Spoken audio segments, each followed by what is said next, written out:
자, 우리 성경을 오른손에 들고 우리는 이 성경이 하나님의 말씀인 것을 믿습니다. 이 성경으로 나는 구원을 받고 복을 받을 것입니다. 아멘. 우리 하나님의 말씀 보겠습니다. 구약 성경 느헤미야 1장 1절에서 11절입니다.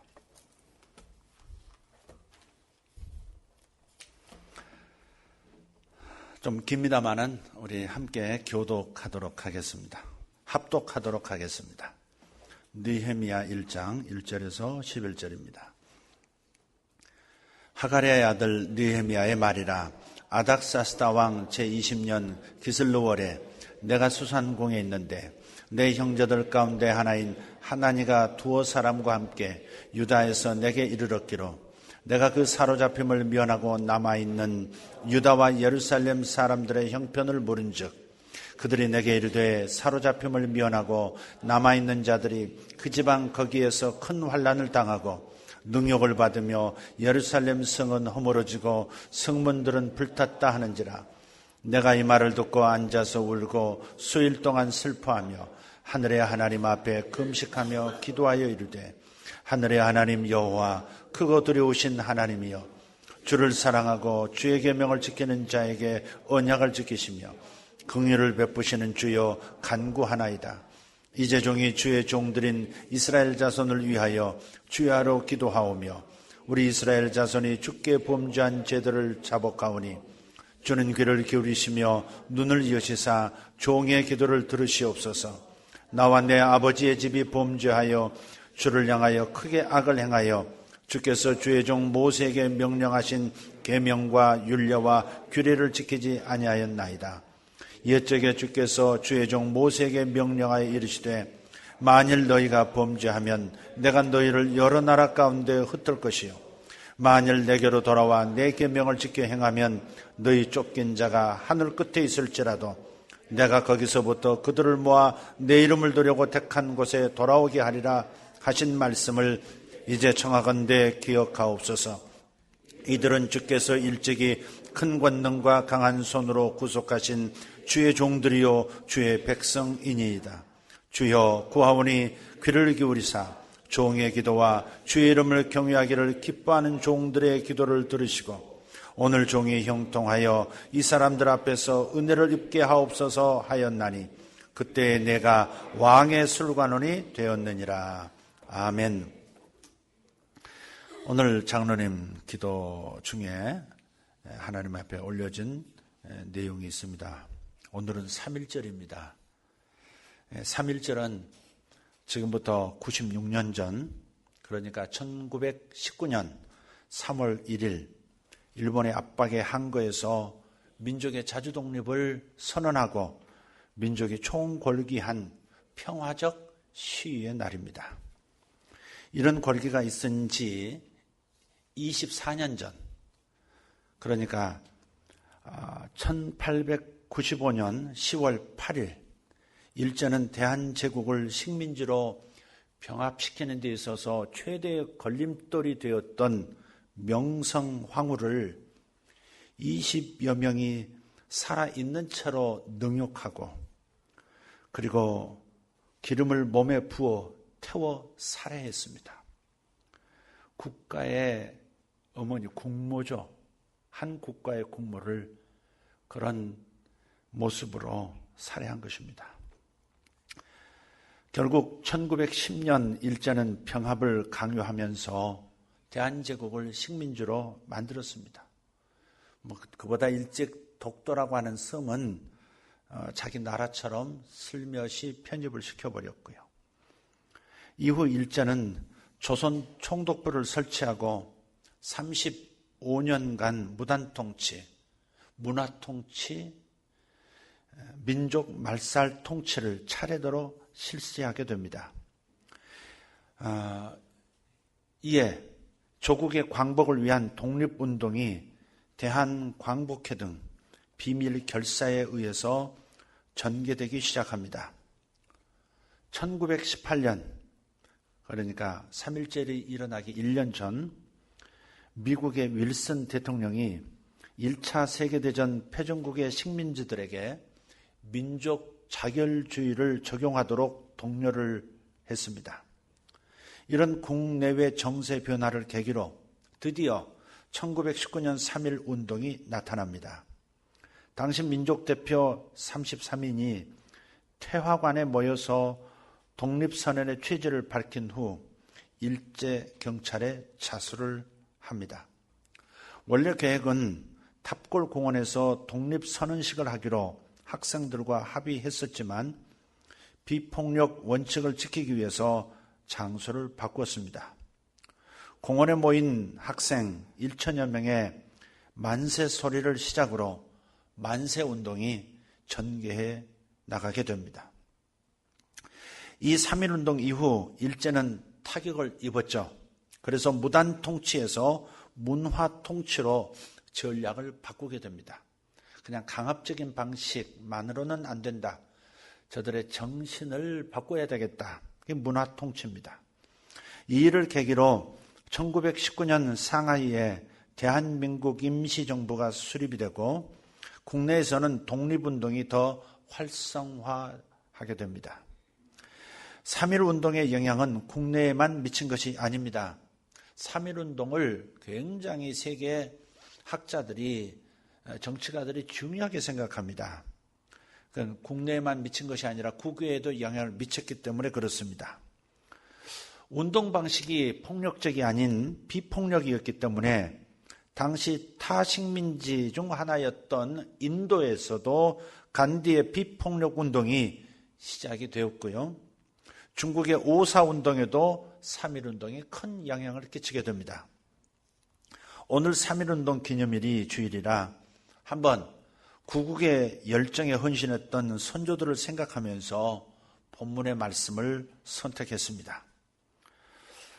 이스라엘이 하나님 앞에 범죄함으로 말미암아 그리고 돌이키지 않으로 말미암아 최종적인 판결을 받습니다. 천상의 판결이 뭐였느냐? 이 땅에서, 내 땅에서 이스라엘을 내쫓아야 되겠다. 그래서 바벨론의 침공으로 많은 사람이 죽고 살아남은 사람들 중 대부분의 지도자들이 바벨론으로 포로로 잡혀가게 됩니다. 그리고 그 비어진 땅이, 이스라엘 땅이 70년간 이민족들이 들어와 차지한 땅이 되고 말았습니다. 주인이 집을 비우니까 다른 사람들이 들어와 살게 된 거죠. 그래서 바벨론 포로 이후 예루살렘을 4D 도시라고 말하기도 합니다. 영어 단어 좀 써보겠습니다. 4D니까. Destruction, 멸망.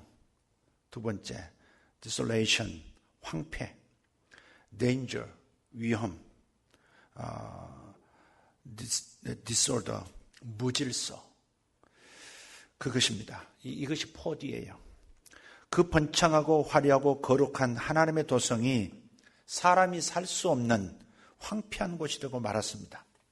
그래서 1세기의 유명한 역사가 요세푸스가 그 시대의 참상을 한마디로 이렇게 말합니다. 매일매일 모든 길에는 시체가 진리비했다. 이것은 하나님을 거역한 결과의 참담함을 그대로 보여줍니다. 그렇지만 이런 도시, 이런 곳을 잊지 못하고 있는 사람이 있습니다. 몸은 이국만리 타향에 있는데 마음과 생각과 눈과 귀는 항상 그곳으로 향해 있는 사람이 있는데 그가 바로 본문의 주인공 느헤미야입니다. 유대인 신학자 아브라함 헤셀이라고 하는 분이 그의 책 The Prophet, 예언자들이라는 책에서 이렇게 말합니다. 구약의 예언자들은 아파하는 마음을 가졌던 사람들이다. 구약의 예언자들은 아파하는 마음을 가진 사람들이다. 일상생활에서 하나님의 마음으로 아파할 줄 아는 마음을 가진 사람이 구약의 예언자들이라는 것. 하나님은 또한 이런 사람을 쓰셨다는 것입니다. 이런 마음을 가진 사람은 자신의 평안함에 안주하지 않고 하나님의 마음으로 세상을 바라보고 교회를 바라보고 사람들을 바라봅니다. 그래서 하나님을 떠난 세상, 어린 양의 신부로서의 자신의 능력을 깨닫지 못하는 무력한 교회, 연약한 인간들을 하나님의 마음으로 바라보면서 아파하고 안타까워하면서 탄식하게 됩니다.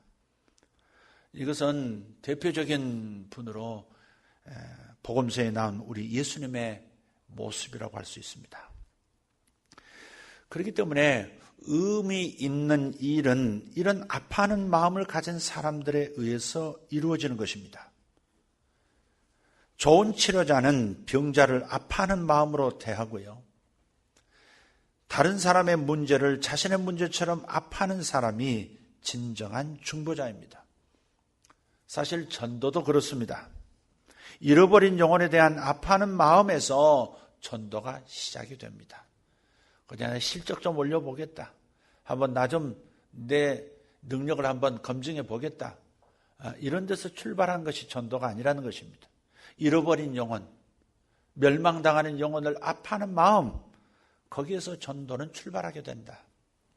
느헤미야가 바로 이런 사람들 가운데 한 사람입니다.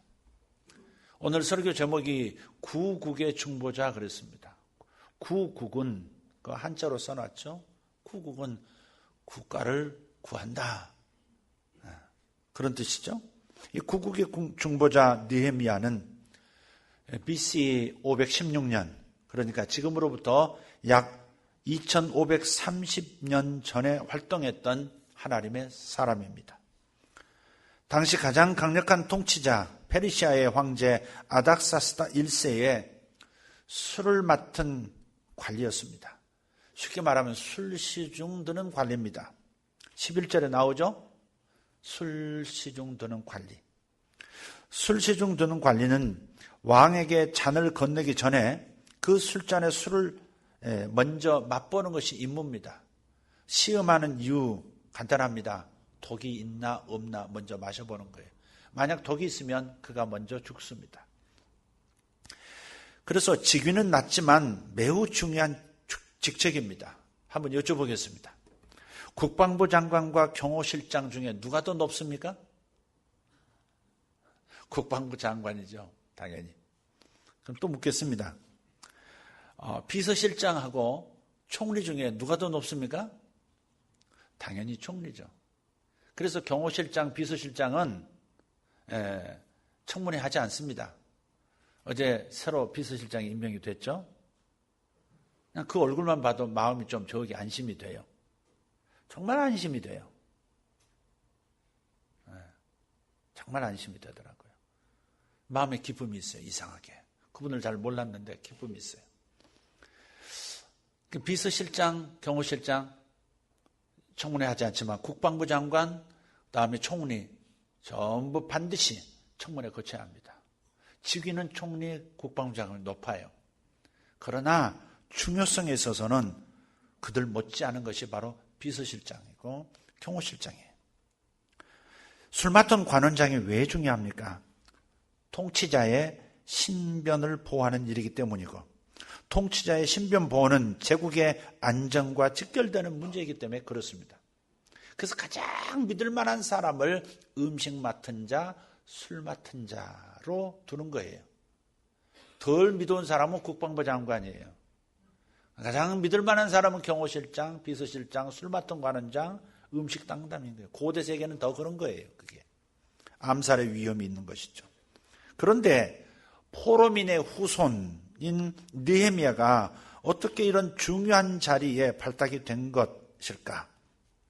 그에 대한 통치자의 신임이 깊다는 것을 말하는 것이고, 또 이것은 하나님의 놀라운 섭리요 은혜라고 하는 것을 11절에서 밝히고 있어요. 주님, 제가 어떻게 하면 좋겠습니까? 라고 기도하기 시작했을 때 마침 술 맡은 관원장이 되었다는 것이죠. 그러니까 이 중요한 왕과 술 대작을 할 수 있는 그런 위치로 가게 한 것은 하나님의 섭리, 하나님의 은혜, 하나님의 목적과 계획이 있었다는 거예요. 이렇게 대제국의 최고 권력자의 신임을 받으며 산다고 하는 것은 개인적인 모든 안녕과 영달이 보장되었다는 뜻입니다. 그렇지만 그는 자신의 평안함에 안주하지 않고 폐허가 된 자기 조국, 그곳에서 또한 고통을 받고 있는 자기 민족에게 항상 마음을 두고 시선을 두고 있었습니다. 그러던 차에 그의 형제 하나니가 다른 몇 사람들과 함께 그를 찾아온 거예요. 아마 형님이 중요한 직책을 맡았다니까 그래서 이스라엘에 거주하고 있다가 찾아온 건지 모르겠어요. 그 형이 묻습니다. 조국이 처한 현실이 어떠냐? 그 동생이 다 말을 해주는 거예요. 3절입니다. 그들이 내게 이르되 사로잡힘을 면하고 남아있는 자들이 그 지방 거기에서 큰 환난을 당하고 능욕을 받으며 예루살렘 성은 허물어지고 성문들은 불탔다 하는지라. 이것은 그가 어느 정도 예측한 일입니다. 그렇지만 충격적인 이야기죠. 바벨론 포로에서 고국으로 돌아간 사람들이 거의 1세기가 지났지만 그곳에 제대로 정착하지 못하고 주변 사람들에게 환난을 당하고 능욕을 당하고 살고 있다는 겁니다. 이유가 있습니다. 성벽이 무너지고 성문이 불타 없어져 있으니, 방치되어 있으니 그런 것이죠. 성벽과 성문이 없으니 주변 사람들의 침입에 속수무책으로 당할 수밖에 없어서 이렇게 비참한 생활을 하고 있다는 것입니다. 다시 한번 머리로 그려보십시오. 70년 동안 거주하던 이스라엘 백성이 자리를 비웠어요. 그 자리를 주변에서 약소국 사람들이 건너오고 도망자들이 건너오고 그러면서 거의 100년이 다 가는 세월 동안에 자리 잡고 산 거예요. 그런데 어느 날 70년이 지난 다음에 몇 명씩 저 외부로부터 우리 이 땅 주인이 우리라고 하면서 이스라엘 사람들이 돌아왔단 말이에요. 그러니 어째 이 땅이 네 땅이냐? 100년 다 되도록 우리가 살았는데 왜 너희들 땅이야? 나가 하면서 주객이 전도된 상황이 된 거예요. 제가 오래전에 이런 얘기를 듣고 설교 시간에도 얘기한 적이 있어요. 자식 교육 때문에 갑자기 미국으로 온 가족이 이주를 한 사람이 있어요. 급하게 옮기다 보니까 집을 정리하지도 못하고 곰곰이 생각하다가 집 없이 남의 집 살이하고 있는 월세살이 하고 있는 친구가 생각이 나서 자식들도 많은데 그래 한 2년 동안 비울 것 같은데 한 2년 동안은 집에 들어와서 살게 해야 되겠다. 친구를 생각해서 들어와 살라고 했어요. 한 1, 2년 있다가 돌아올 때니까 그때까지 네가 여기 있어라. 그동안에 돈 모아서 그 다음에 또 나가라. 그렇게 하고 이제 떠났어요. 근데 갔는데 상황이 예치가 않은 거예요. 1년 지나고 2년은 훌쩍 지났고요. 5년도 넘고 10년이 넘어갔어요. 근데 10년이 넘은 어느 날 연락을 미국에서 살고 있는 친구에게 한 거예요. 우리 이제 돌아가니까 집을 비워달라고. 그랬더니 살고 있던 이 친구가 반대로 또 연락을 또 해왔어요. 왜 이게 네 집이냐? 10년 동안 연락 한번 안 하고 우리가 이 집을 여지껏 이렇게 잘 지켰는데 못 나간다 그런 거예요. 너무 기가 막혀가지고 그중에서 또 편지를 또 보냈어요. 내가 너한테 매달 1,000원씩만 받았어도 네가 그런 말 못할 텐데. 그러니까 내가 주인이라는 사실을 상기시켜주는 그 일을 끊임없이 내가 요청했다면 네가 이렇게 욕심을 부리지 못했을 텐데. 뭐 그런 얘기죠. 지금 그 짝이 난 거예요. 지금 자기 땅들이 아니에요. 오합지졸들이 주인이 비니까 들어와서 산 건데 70년 만에 돌아오는 그 사람들을 오히려 객으로 만들어서 능욕하고 있는 겁니다. 4절을 보겠습니다. 내가 이 말을 듣고 앉아서 울고 수일 동안 슬퍼하며 하늘의 하나님 앞에 금식하며 기도하여 이르되. 그가 사랑하는 동족이 환난을 당하고 능욕을 받고 있다는 소식, 회파된 예루살렘의 참상에 대한 이 소식을 듣고 취한 그의 행동이 구체적으로 여기 잘 나타나 있습니다. 뭐라 그럽니까? 첫째, 울고 또 마음으로 슬퍼하고 또 금식하고 기도했어요. 이것은 느헤미야가 어떤 사람인가를 잘 말해줍니다. 자기 조국과 민족을 아끼고 사랑하는 사람이었고, 눈물로 안타까워하는 사람이었고, 아파하는 마음을 가진 사람이었고, 그리고 깊은 영성을 소유한 기도의 사람이라는 겁니다.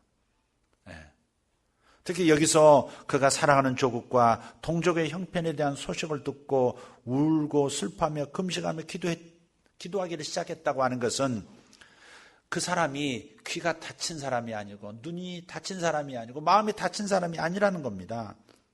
귀, 눈, 마음이 열린 사람이었다는 것을 보여주는 거예요. 자기 조국과 민족의 현실에 관심을 가지고 있었다는 뜻이고, 그 기도가 올바른 상황 인식에서 출발한 기도였고, 그의 눈물이 단지 감상적인 것이 아니라 역사적 현실에 대한 지각의 눈물이었다 하는 것입니다. 그의 눈물과 기도와 아파하는 마음이 올바른 상황 인식에서 비롯되었다 하는 것입니다.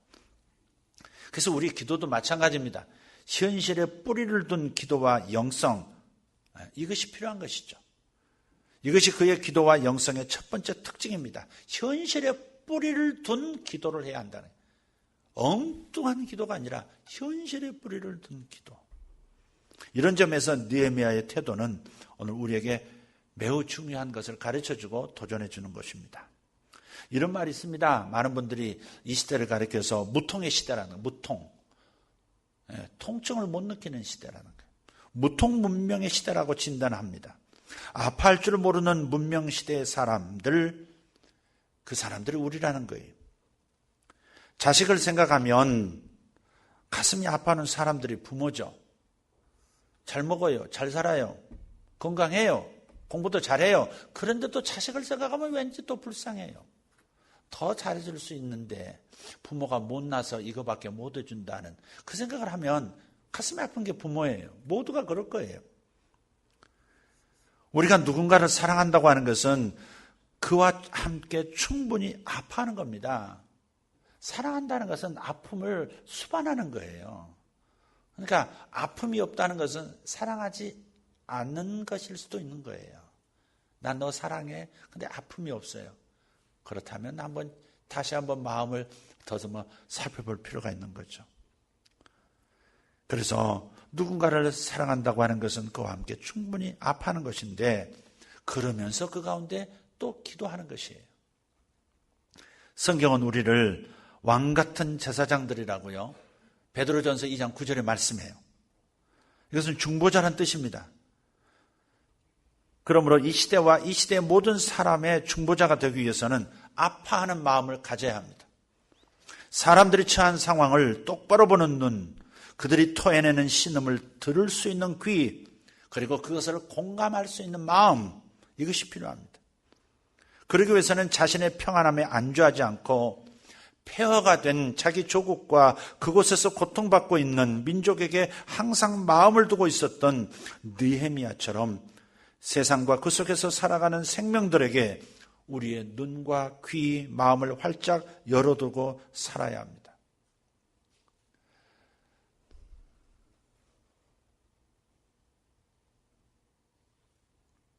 가끔 우리는 TV에서 아프리카에 굶어 죽어가는 아이들, 제3세계에 피난하고 있는 난민들, 고통하는 사람들의 이야기를 해주면서 돕자고 하는 이야기들, 그 얘기 들을 때 천을 바꿔버리는 경향이 있어요. 사실 제가 그래요. 그걸 보면 고통이 느껴지잖아요. 고통을 안 느낄 사람이 없잖아요. 그런데 내가 뭔가를 행동해야 된다고 하는 책임의식에 이렇게 부딪힐 때는, 그러면 해줄 수 없는 무능력함 때문에, 사실은 그보다 더 정직한 것은 작은 거라도 도울 수도 있는데, 그러나 그다지 하고 싶은 의지는 일어나지 않는, 표면상으로만 아파하는 그러한 상태 때문에 채널을 돌리는 것이죠. 그런 장면이 나올 때마다 괴로움을 느끼는 거예요. 그 괴로움은 그들의 괴로움을 공감하기 때문만이 아니라 그 괴로움에 동참하지 않으려는 나의 본성을 들킨 것 같아서, 그래서 괴로운 거예요. 여러분은 어떠세요? 지금 우리의 기도가 피상적이고 기도의 지경이 자신의 범주를 넘어서지 못하는 이유가 여기에 있어요. 내 주변 이웃을 향해서 눈과 귀, 마음을 닫고 있기 때문에 그렇습니다. 진정으로 그들을 향해서 아파하는 마음이 없기 때문에 그런 것이죠. 우리 하나님은 오늘도 세상과 교회와 이웃을 위해서 아파하는 마음을 가진 사람을 찾고 계시고 또한 주목하고 계십니다.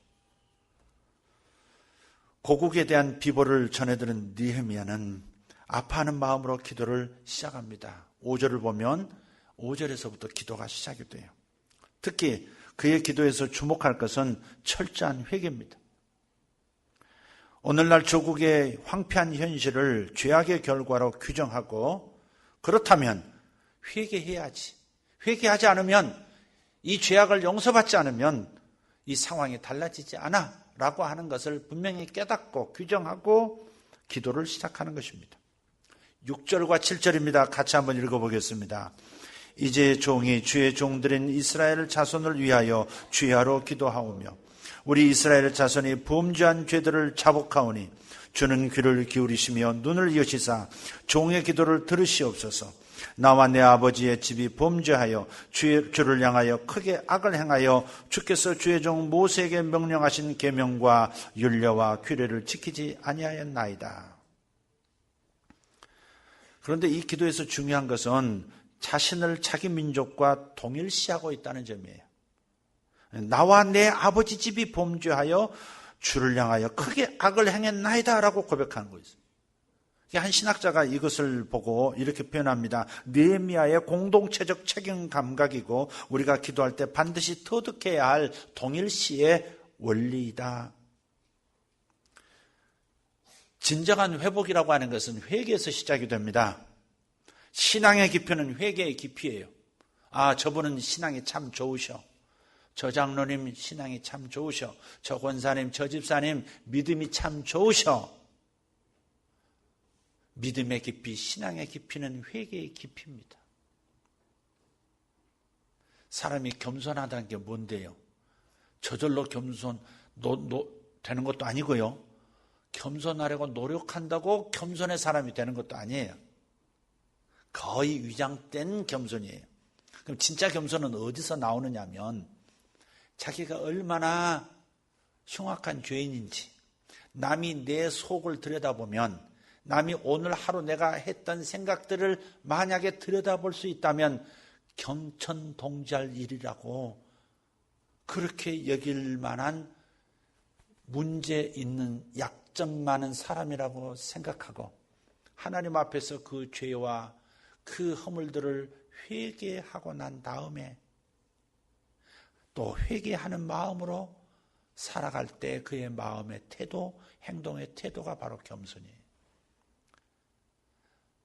당신 이거 고쳐야 돼. 이것을 미처 볼 수도 판단할 수도 말할 수도 없는 그저 내 자신의 약점과 내 자신의 죄 때문에 슬퍼할 수밖에 없는 남을 돌아볼 여지가 없는 상태의 마음 태도. 그게 바로 거기에서 겸손이 나오는 것이죠.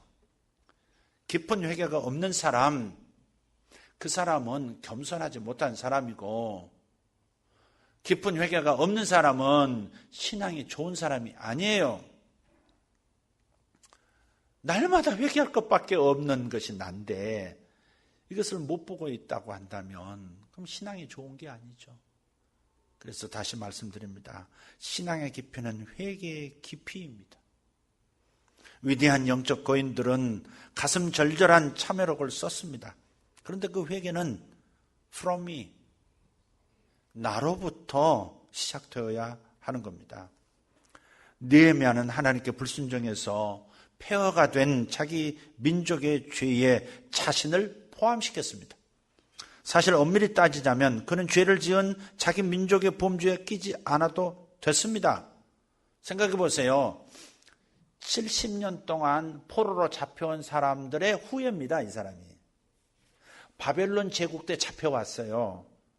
근데 지금은 언제냐면 바벨론 제국이 페르시아 제국에 멸망당해가지고 페르시아 제국 아닥사스다 1세에 술관원이에요. 그러니까 거의 170년이 지난 다음에도 고국으로 돌아가지 않고 그 페르시아 다른 나라 땅에서 살고 있는 포로민의 후예란 말이에요. 그러니 조상이 하나님의 벌을 받았을 때 그 당시의 죄에는 전혀 동참할 수도 없는 사람인 거죠. 170년 뒤 사람이니까.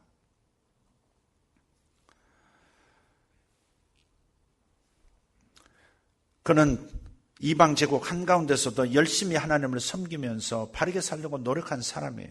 그럼에도 불구하고 느헤미야는 민족의 죄를 자신과 자기 부모의 죄라고 지금 고백하고 있습니다.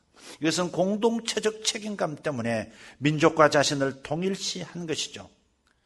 그러잖아요. 영어로 말한다면 identify 한다 그러잖아요. 저 사람이 내 속에 들어온 것처럼 내가 저 사람에게 들어간 것처럼 똑같은 저 사람이 나고 내가 저 사람이라는 거죠. 저 사람의 죄는 내 죄라는 거죠. 사실 예수님도 그러셨죠. 네가 죄인이야, 네가 죄인이야, 네가 죄인이야. 로마와 이 종교 지도자들이 전부 죄인이라고 할 때에, 죄인으로 몰아세웠을 때 죄 없으신 당신께서 아니야, 나는 죄인이 아니야 라고 말하지 않고 그냥 그래 내가 죄인이다 라고 십자가에 그냥 올라가 버리시잖아요. 대신 죽어버리시잖아요. 바로 그거죠. 이게 동일시예요. 이것은 공동체적인 책임감 때문에 민족과 자신을 동일시한 느헤미야에게서도 나타나는 부분입니다. 이것이 느헤미야의 기도의 영성 두 번째 특징입니다. 무슨 일이 일어나면 대개 사람들은 자기 잘못이 아니라고 책임을 회피해요. 부모 탓에 내가 이렇게 됐다고 그러죠. 부모가 그렇게 행동하니까 내가 이렇게 살 수밖에 없다고 그렇게 얘기해요. 네가 그렇게 속을 썩이니 내가 이렇게 망가질 수밖에 없지 않냐고 탓을 해요. 당신이 그러니 내가 소갈이 하다가 내가 병 생겼다고 얘기하고 당신 때문에 내가 바깥 일이 안 된다고 탓을 해요. 이게 대부분의 사람들이 가정 안에서부터 가장 친밀해야 할 가정 안에서부터 자기 잘못이 아니라고 남 탓이라고 책임을 회피해요.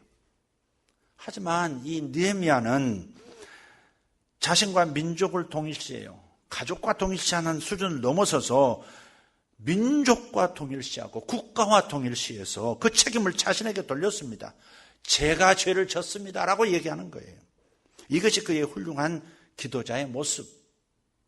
지도력을 이야기할 때 느헤미야가 중요하게 언급되는 이유가 바로 여기 있습니다.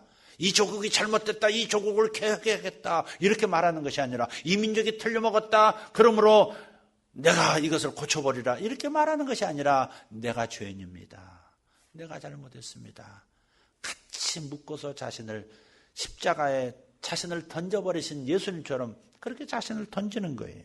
그래서 이 리더십, 이런 리더십, 동일시할 수 있는 이 거룩한 참된 마음을 가진 리더십, 그래서 느헤미야가 참 중요한 거예요.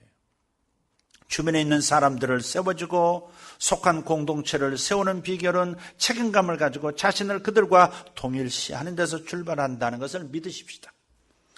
이런 기도를 지속적으로 하나님께 드리는 사람에게 주어지는 은총이 있습니다. 그것은 하나님께서 그에게는 희망의 빛을 던져주세요. 그리고 그가 희망의 빛을 던져주는 사람으로 살아갈 수 있는 은혜를 주세요. 어떤 실험이 있습니다. 물을요, 수조에 가득 채웠어요. 물을 가득 채운 수조를 설치하고요, 빛을 완벽하게 차단한 다음에 쥐를 거기다 넣었어요. 한 마리 쥐를 넣었어요. 3분 만에 헤엄치다가 3분 만에 죽었어요. 다음 쥐를 또 넣었어요. 3분 되기 전에 죽어요. 모든 쥐들이 3분을 전후로 해서 다 죽는 거예요. 그런데 똑같은 환경에다가 뚜껑에 구멍을 살짝 뚫어서 빛이 한 줄기 희미하게 비치도록 한 거예요. 그러고서 쥐들을 넣었는데 무려 36시간 동안 계속 발을 움직이면서 살더라는 거예요. 그러니까 하루 꼬박 넘기고 하루 반나절, 그죠? 그 정도 되니까 지쳐서 죽더라는 거죠. 끝까지 힘이 닿을 때까지 포기하지 않더라는 거예요. 그 다음에 넣는 쥐들이 다 36시간을 전후해서 물에 빠져 죽었어요. 무려 700배입니다. 3분대 36시간은 700배예요. 여기서 빗줄기라고 하는 것이 무엇일까? 그것이 바로 hope, 희망입니다. 희망이에요. 캄캄한 어둠 속에서 한 줄기 희망을 볼 수 있다면 그렇듯 끈질기게 버틸 수 있는 겁니다. 기도는 어두운 세상을 밝히는 한 줄기 빛과 같습니다. 어두운 인생을 밝혀주는 한 줄기 희망입니다. 특히 기도하는 사람은 그 희망을 가지고 계획을 짜게 됩니다. 기도하는 사람은 희망이 있어요. 소망이 있어요. 그러니까 뭔가 계획해요. 가끔 묻습니다. 뭐 하고 싶은데? 뭐 할 건데? 네 비전이 뭔데? 내 인생에서 가장 하고 싶은 게 뭔데? 몰라요. 모르겠어요. 어쩌면 소망이 없는 거예요. 계획이 없다는 것은 소망이 없는 거예요. 너 지금 뭘 하려고 계획하는 게 있어? 없어요. 그건 소망이 없는 사람들이에요. 기도하는 사람은 하나님께서 이루실 것을 믿고 그에 따라서 계획을 세우는 소망을 간직한 사람이라는 것. 기도의 사람, 곧 소망의 사람이 길이 없는 곳에 길이 되고 길을 만드는 기적의 주인공이 되는 것을 믿으십시다. 기도에 낯선 사람은 기적에도 낯설다는 말이 있어요. 기도에 낯선 사람은 기적도 낯설다.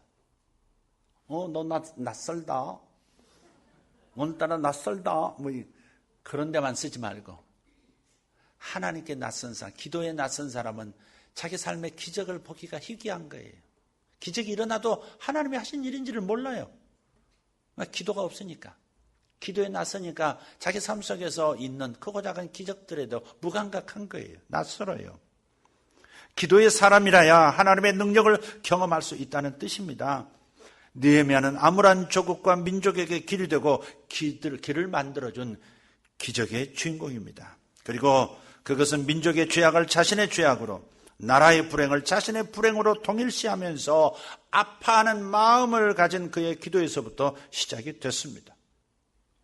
이와 같은 느헤미야와 같은 마음과 태도가 나라의 광복을 기대하면서 분연히 일어났던 3.1절을 기념하는 방법이고 다시 통일을 준비하는 그리스도인의 첫 발걸음이 아닌가 생각합니다.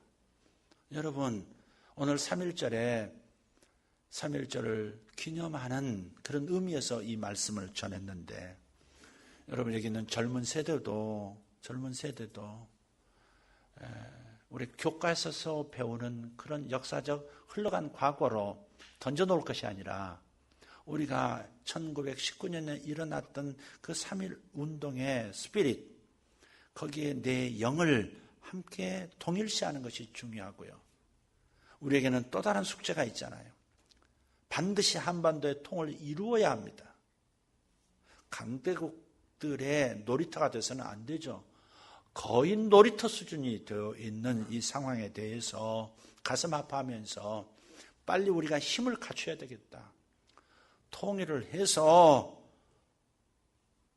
온 세계 열방이 남벌한 듯이 우리가 살아내는 것을 보여줘야 돼요.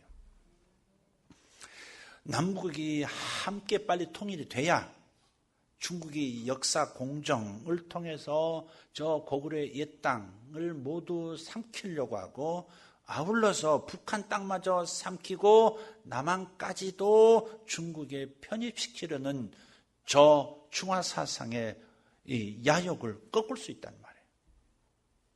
그대로 방치해서는 안 돼요. 일본 사람들은 지금 착착착착, 지금 당장 독도를 가져가진 못해도 후대에 가져올 수 있도록 지금 명분을 쌓고 있잖아요.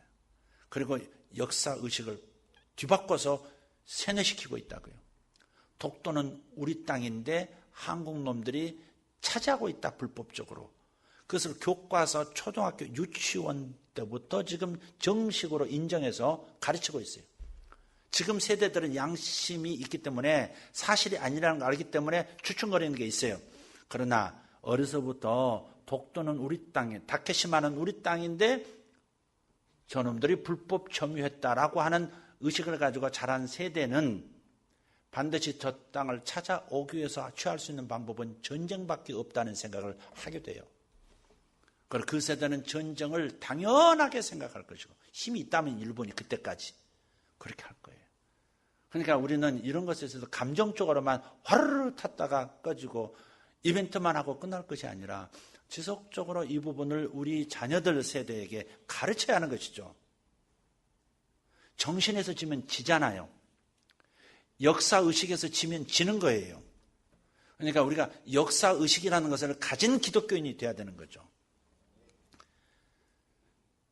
3.1운동 독립선언을 했던, 자주 독립선언을 했던 33인 중에 거의 절반 16인이 기독교인이었어요. 그러니까 우리 민족을 주도했고, 또 우리나라가 또 분단이 된 다음 광복은 했지만 분단이 돼버렸잖아요. 그런 다음에 대통령부터 국회의원들이 대부분이 기독교인이었습니다. 국회에 지금 가보시면 나와 있어요. 그게 참 이승만 대통령이 첫 번 국회를 열면서 거기에 참여해서 연설을 하죠. 그럴 때 이승만 대통령이 그렇게 얘기합니다. 아무개 장로님 대표 기도해 주십시오 그래요. 그분이 또 장로님이에요. 국회인데 장로님이라고 불렀어요. 그 장로 국회의원이 나와가지고 30분을 대표 기도했어요. 어떤 사람은 거의 쓰러졌을 수도 있겠다 싶어요. 불교인도 있고 뭐 그럴 수 있잖아요. 그러나 대부분이 기독교인이었기 때문에 첫 번 이 나라가 국가로서 대한민국으로 출발하는 이 상황에서 참 기도를 시작했을 뿐 아니라 기도를 30분 해도 모두가 조용히 고개를 숙이고 아멘하면서 나라의 안녕, 미래를 위해서 기도했다는 사실, 반항하지 않았다는 사실, 그 자체만으로도 우리가 얼마나 위대한 기독 선조들을 가지고 있는지를 생각할 수 있어요. 그래서 우리가 이런 점에서 우리의 이런 신앙이 우리 국가를 책임졌다고 하는, 기독인들이 국가를 운영했었다는 사실을 기억하고 이 야성, 이 열성을 우리도 우리 자손들에게도 전수를 해줘야 된다고 믿습니다. 오늘 예배 끝난 다음에 전부 태극기를 하나씩 꺼내들고 길가로 나가도록 해보겠습니다. 기도하겠습니다. 하나님 감사합니다. 이 나라를 하나님께서 세워주셨습니다. 분명히 이 나라는 하나님이 세워주신 나라입니다. 하나님의 목적을 가지고 하나님의 계획과 뜻을 우리 DNA 속에 품고 걸어가고 있는 민족이요 조국입니다. 주님, 통일의 대업을 앞두고 2015년을 통일 원년의 해라고 선포하고 하나님의 시간을 기다리고 있습니다. 올 연말을 특별히 저는 기대하고 있습니다. 9월, 10월이 지나면서 하나님의 징조가 나타나기를 기대하고 있습니다.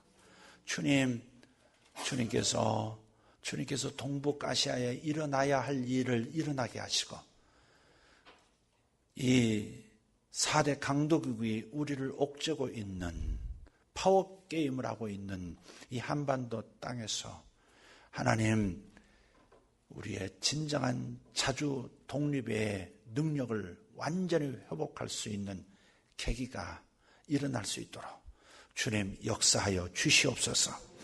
아버지 중국을 다스려 주시고 일본을 다스려 주시고 미국의 숨은 야욕도 다스려 주시고 러시아의 숨은 의도도 다스려 주시고 하나님의 뜻 가운데 한반도가 보란듯이 세계 가운데 우뚝 서는 중심 국가가 될 수 있도록 역사하여 주시옵소서.